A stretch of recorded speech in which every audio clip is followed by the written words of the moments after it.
Hello students.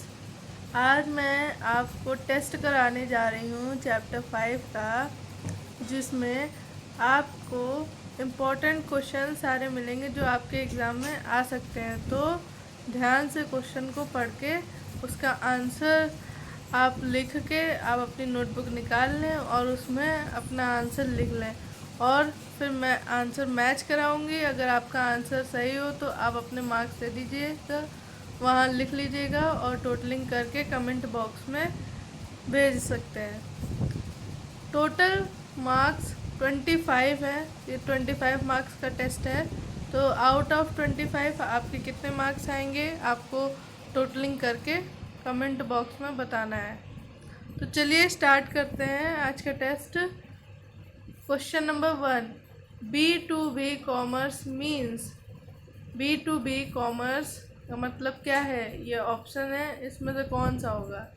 A, firms interaction with other business. B, firms interactions with its customers. C, firms internal processes.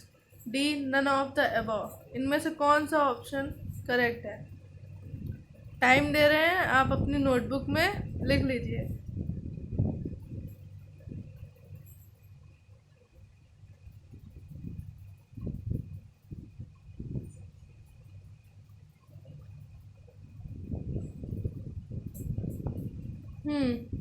I hope आपने note कर लिया होगा answer. तो इसका answer, correct answer होगा A, business interactions with other business. B2B होता क्या है? बिजनेस टू बिजनेस कॉमर्स होता है। तो इसमें एक बिजनेस दूसरे बिजनेस से इंटरैक्ट करता है, तो वही चीज़ कही गई है। तो ए ऑप्शन करेक्ट है। Now next question is, what is that business activity called in which both the parties are customers? हमें बताना है कि कौन सी बिजनेस एक्टिविटी है जिसमें दोनों पार्टीज कस्टमर्स होती हैं।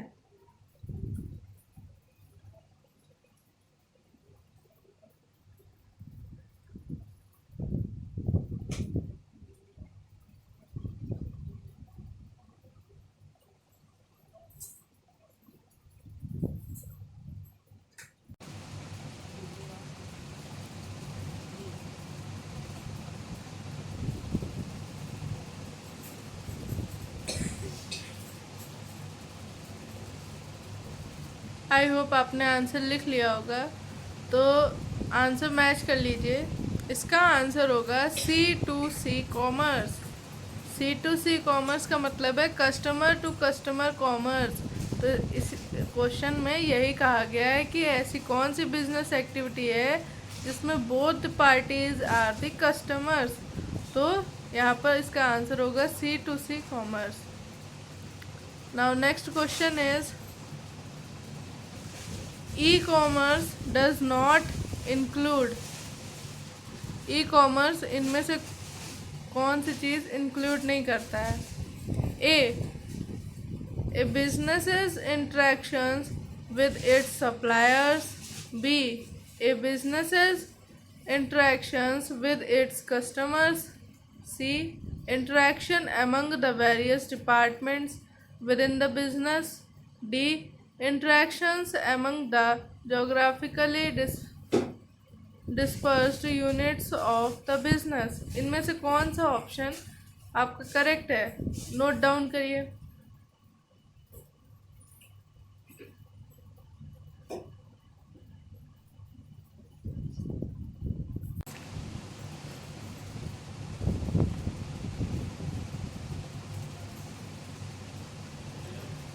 आई होप आपने अपना आंसर नोट कर लिया होगा। इसका आंसर होगा सी। कौन सा सी वाला? सी वाला है क्या option? Interaction among the various departments within the business. जो ई कॉमर्स है उसमें हम कई सारे डिपार्टमेंट से इंटरेक्शन नहीं करते हैं बिजनेस में। Now next question is, right 2 advantages of e commerce. इसमें 2 एडवांटेज लिखने हैं ई कॉमर्स के। आप चाहे तो हेडिंग भी लिख सकते हैं या फिर उसके अंदर थोड़ा सा एक्सप्लेन भी कर सकते हैं। हम हेडिंग बता देंगे, तो उससे पहले आप अपना आंसर नोट करिए, फिर हम बताते हैं।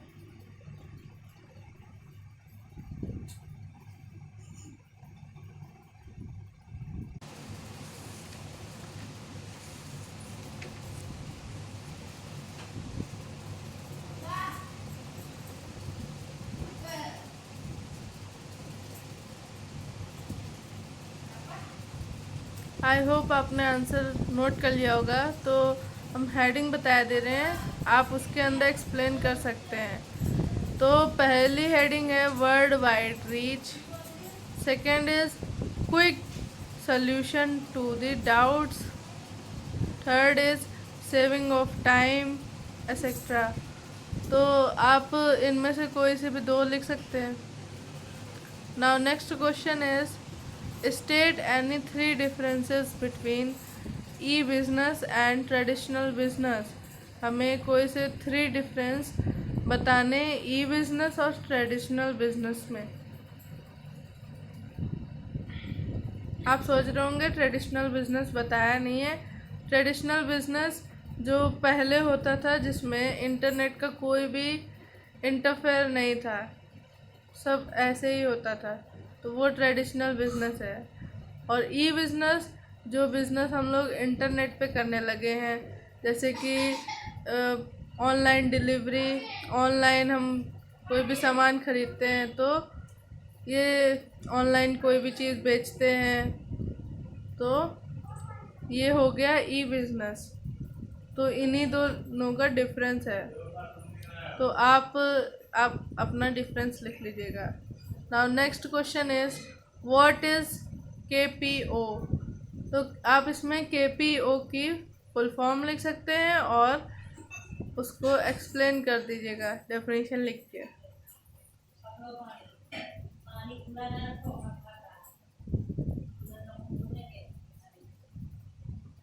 आई होप आपने ये KPO वाला आंसर लिख लिया होगा।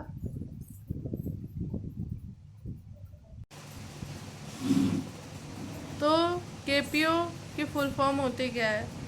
Knowledge process outsourcing.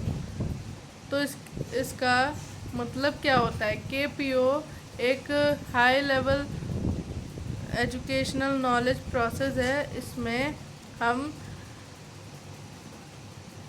स्किल्स या फिर नॉलेज जो है हम ऑर्गेनाइजेशंस के बाहर से, आउटसाइड ऑफ द ऑर्गेनाइजेशन हम गेन करते हैं। Now next question is explain any 4 benefits of e commerce. हमें 4 बेनिफिट्स ई कॉमर्स के लिखने, उनकी हेडिंग लिखनी है, फिर उन्हें एक्सप्लेन करना है। ये क्वेश्चन 4 मार्क्स का है, तो लिखिए।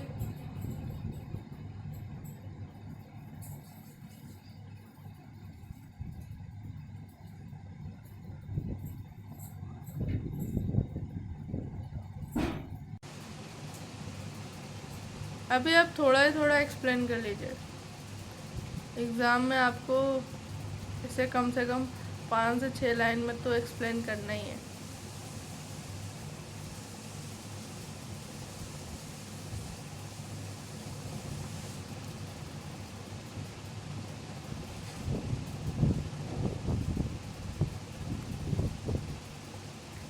हाँ, तो आपने आंसर लिख लिया होगा।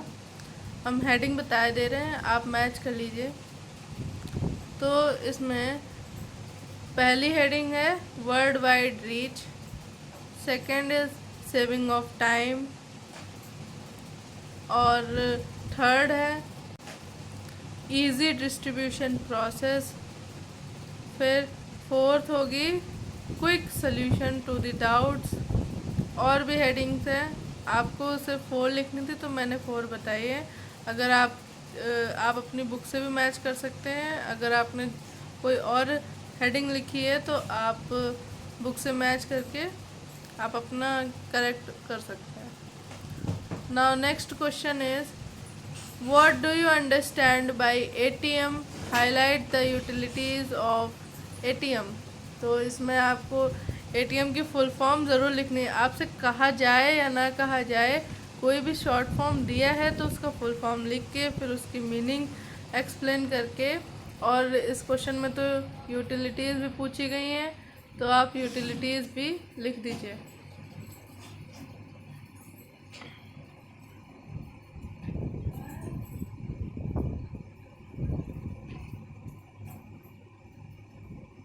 पहले आप इतना लिखिए, इतने का आंसर लिखिए, what do you understand by ATM।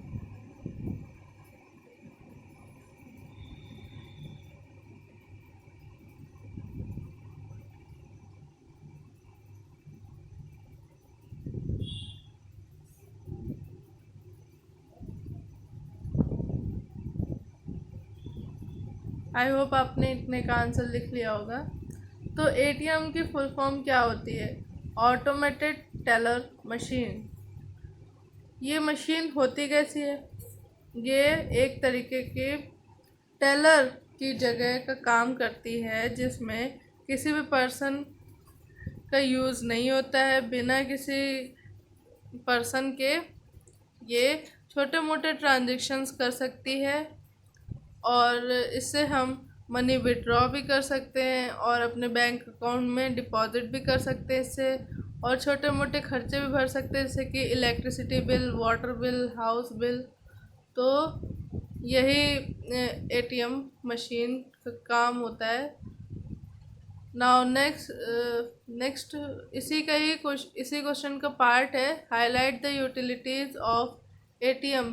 तो इसमें ATM की यूटिलिटीज़ लिखनी है, तो आप मिनिमम 4 और 5 लिख लीजिए।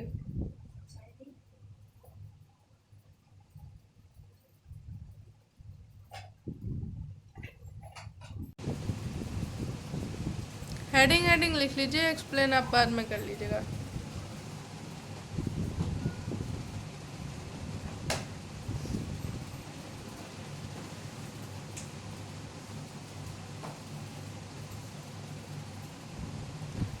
तो आपने लिख लिया होगा, तो मैच कर लीजिए। तो पहली हेडिंग है deposit, for deposit money, for withdrawing money, और फॉर बैलेंस इंक्वायरी, और हो सकता है इसका for recharging the mobiles etcetera. Now next question is, ये क्वेश्चन एक तरीके से केस स्टडी है, तो आपको इसमें ध्यान से इसे पढ़ना है।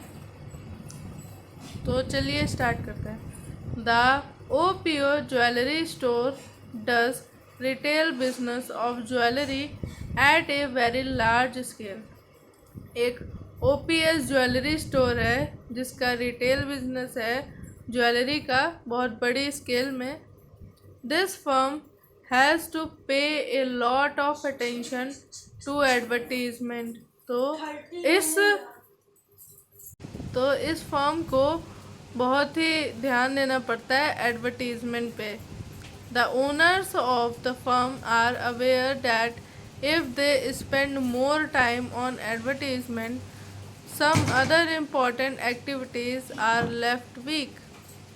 तो जो ओनर थे फर्म के, उन्हें पता था कि अगर हम ज़्यादा टाइम एडवर्टीज़मेंट में देंगे तो जो और ज़रूरी एक्टिविटीज़ हैं उनमें हम ध्यान नहीं दे पाएंगे, वो कमज़ोर हो जाएंगी। One of the partner of the firm suggested that if the job of the advertisement it is handed over to some advertising company, they will be relieved of this important activity। तो firm का ही कोई एक partner था, उसने firm को suggest किया कि वो एडवर्टीज़मेंट की भी जॉब दे सकते हैं एडवर्टीजिंग कंपनी को, जिसमें हम एडवर्टाइजमेंट का काम हैंडेड ओवर कर सकते हैं किसी दूसरे पर्सन को, तो हम इस इम्पॉर्टेंट एक्टिविटी से रिलीफ पा सकते हैं। By doing this they will get the benefit of specialisation, और यही चीज़ करने से उन्हें स्पेशलाइजेशन का भी बेनिफिट होगा। And there expenditure on this activity will be less also, और जो एक्सपेंडिचर होगा वो भी इस एक्टिविटी में कम होगा। The firm implemented this scheme, the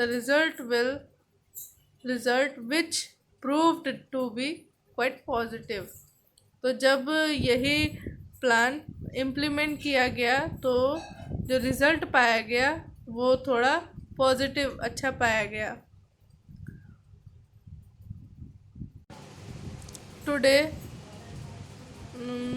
several other firms in the market also adopted this scheme, और भी जो मार्केट में फर्म्स थी उन्होंने भी ये स्कीम अडॉप्ट करी। Today this emerging mode of business is gaining recognition, और आजकल यही तरीका अपनाया जा रहा है। तो identify this emerging mode of business and describe any 3 other services of this type. तो हमें इसमें आइडेंटिफाई करना है कौन सा इमर्जिंग मोड ऑफ बिजनेस है, और हमें उसकी 3 अदर सर्विसेज भी बतानी है।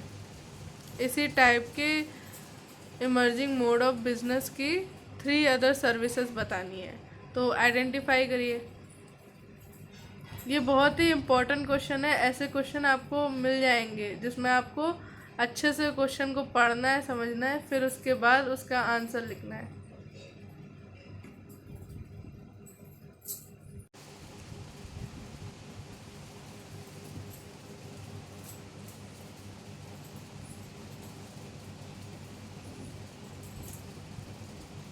इसमें एक्सप्लेन नहीं कुछ करना है, खाली आपको आइडेंटिफाई करना है और उनके नाम लिखने सर्विसेज के।